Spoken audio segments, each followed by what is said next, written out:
কথা তো একটা মনে পড়ছে কি কইলি তোমরা কি আর সকলগুলো কই লাই এক মাইয়া তো পাই তাই পরে মাদ্রাসার ভিতরে আর বান্ধবীর সাথে মাইয়া পন্থ একখানা বইলে কত কথাই উঠে এর ভিতরে এক মাইয়া কইতেছে ফার্স্ট বইয়ের মেয়ের কি তো পাইয়া কইতেছে বান্ধবী তো আমরা তো পড়ি মাদ্রাসায় তোরা কোন ধরনের ছেলে বা ফলাবান পছন্দ এইটা একটু বান্ধবী কষান তো পাই কইতেছে যেটা ভালো ছাত্রী আর কি এটা কইতেছে বান্ধবী আমি যেহেতু মাদ্রাসায় পড়ছি একটা হুজুর বা পরহেজগার ব্যক্তি হইলেই বেশি ভালো তো পাই কইতেছে এটা তো ভালো কথা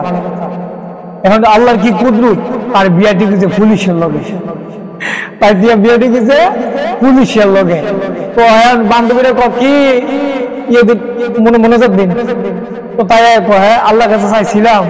যে একটা পরহেজগার ব্যক্তি আর আল্লাহ দিল একটা এই ঘুষ করে জামাই এটা কত হইল নি আল্লাহর কাছে কি এটা কি বেশি গেছি গা তো তাই বিয়া শাদী হয়ে গেছে গা তাই বাসর করে যাইয়া আসলে জামাইটা বলতেছে আমরা নতুন জীবন শুরু করার আগে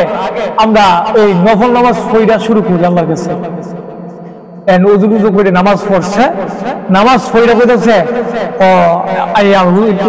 মাইয়া কইতেছে আপনি দোয়া করেন আল্লাহর কাছে ওই মাইয়া তো পুরানো বিচার তাই তো মাদ্রাসায় পড়ছে হাদিস কোরআন পড়ছে এখন ওই দেখো না আপনি যেহেতু মাদ্রাসায় পড়ছেন আপনি দোয়া করেন আল্লাহর কাছে তো মাইয়া হাত তুলছে আল্লাহ এই যে দুইটা মানুষ হাত বাড়াইছে তারা স্বামী স্ত্রী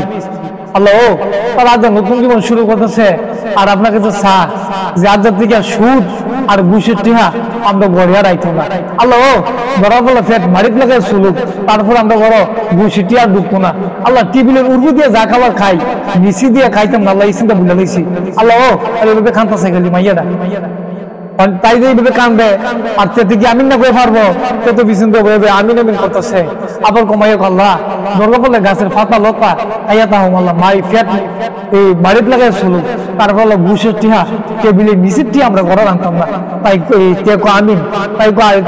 কইতেছে কার কান্দবে না আর তোমার যেই বুঝ আমারও এই বুঝ তোমার যেই মত আমারও এই মত আজকের দিকে নিয়ত করেছি তোমার খান্দন দিকে আমার খান্দনে করছে আর কোনো গুণা খালার থেকে আমি আর ঘুষ খাইতাম না তাই আল্লাহ ফারেন দিও